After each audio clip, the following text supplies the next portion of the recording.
Hello there. We conclude our paragraph 10, the fundamental homomorphism theorem, by talking about the second and the third isomorphism theorems. Okay, the second isomorphism theorem, which is our proposition 28, states the following. Oh, and again, some authors use the terminology the third isomorphism theorem because our fundamental theorem is the first isomorphism theorem for them. Okay, suppose we have two normal subgroups, N and H, of a group G, such that N is contained in H. Then the factor group H mod N is normal in G mod N, and we have the following isomorphism. If I divide G mod N by H mod N, I end up with a group isomorphic to G mod H. Now this can really be memorized by using the rules of fractions. If I divide by a fraction, I multiply by its inverse fraction, and here I can actually cancel out the n.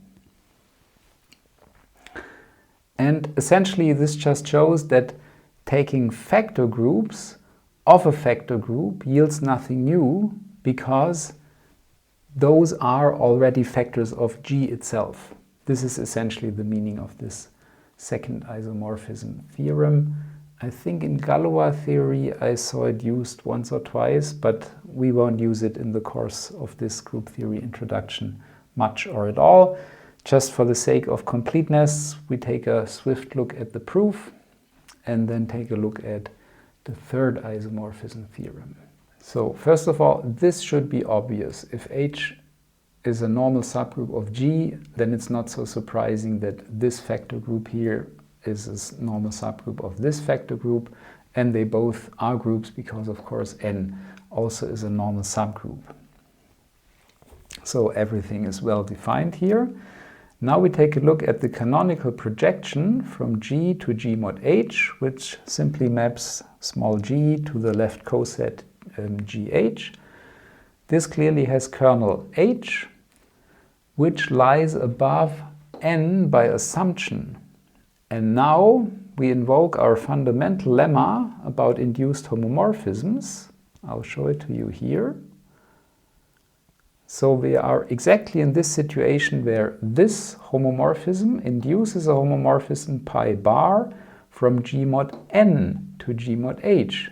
Exactly because N lies in the kernel of pi, which simply maps such a left coset to the image of one representative of this coset under pi, which in this case is G times H, the left coset of G with respect to H. And the cited lemma guarantees that this is indeed a well-defined homomorphism. Obviously, pi bar is surjective because just look at the images. Clearly, they give you all of G mod H. And the kernel of pi bar is the following set. By definition, it is the set of all those guys here that get mapped to the identity of this group. So GH must be the identity of this factor group, which is just the coset of the identity, so H itself. But those cosets are exactly then the identical coset, or H itself, if G, the representative, lies in H. Okay, if you understood cosets back then this should be clear. So this is nothing but H mod N. So I mentioned before that this should be evident, but it's even more clear now, since we see that H mod N is the kernel of a homomorphism and thereby automatically a normal subgroup. Kernels of homomorphisms are always normal subgroups, and then simply by applying the fundamental homomorphism theorem we end up with G mod N, this here, divided by the kernel of pi bar, which is nothing but H mod N, is isomorphic to the image of pi bar. But pi bar is surjective, so the image is all of G mod H, and there we have it. That's the proof of the second isomorphism theorem. As I've said, it won't be that important or important at all in our course on group theory, but I think it's a nice application of the fundamental homomorphism theorem, and again dealing with factor structures and projections and so on. That's why I presented this proof here in detail. Okay, and for the sake of completeness, we also take a look at the sometimes called third isomorphism theorem or fourth isomorphism theorem, which is our proposition 29. I think this is not a good terminology here at all, because this is not really about group isomorphisms. So it's, I think, better called the lattice theorem or the correspondence theorem, because that's what it's really about. And it states the following.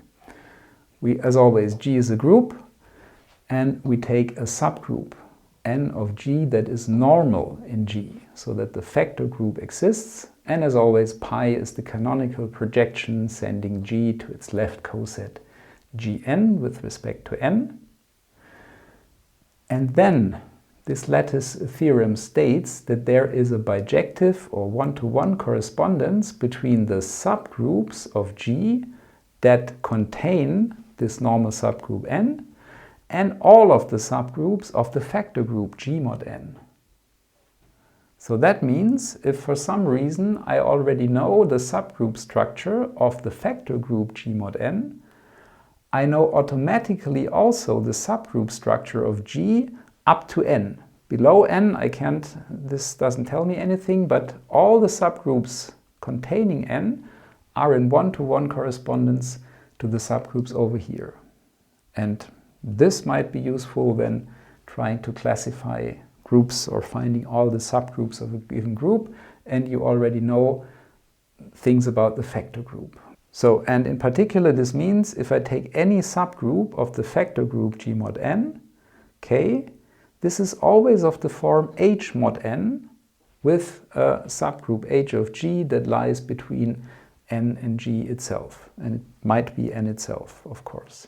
Okay, we won't be using this a ton as well, so we just hint at the sketch of this proof.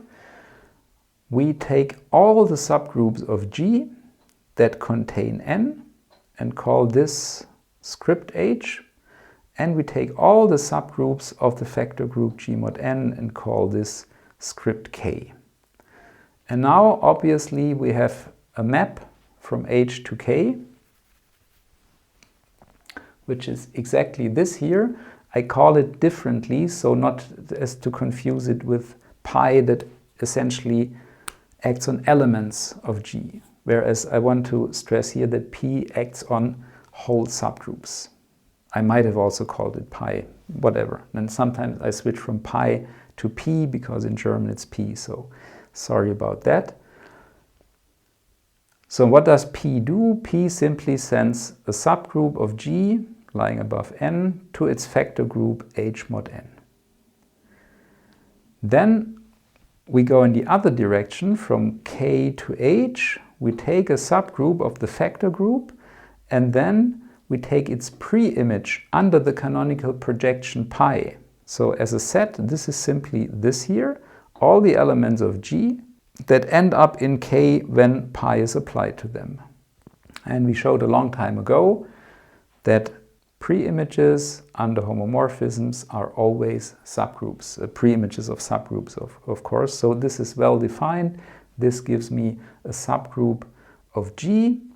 And also this condition here is satisfied because if I apply pi to any element of capital N, I end up with the coset of n itself, which is the identity element of this factor group, which therefore always lies in K. And then you simply have to show that these maps are inverses of each other, and then we have our desired bijection. So this here is the bijection with its inverse. So you need to check that P composed with Q is the identity of this set K here, and the other way around, that Q composed with P gives me the identity of H. And this is not really hard, it's rather technical to write down, and as I've said, we do not really need that, so we're going to skip the details. But I would recommend that you remember the statement in form of this picture here. This is nice to remember that I have this one-to-one correspondence. All right, this concludes our chapter 10, Fundamental Homomorphism Theorem and the Corollaries. And in the next chapter, we are going to study cyclic groups. And there we really use all the theory we have developed so far, in particular these homomorphism theorems. All right, thanks for watching, and hopefully I'll see you soon. Bye-bye.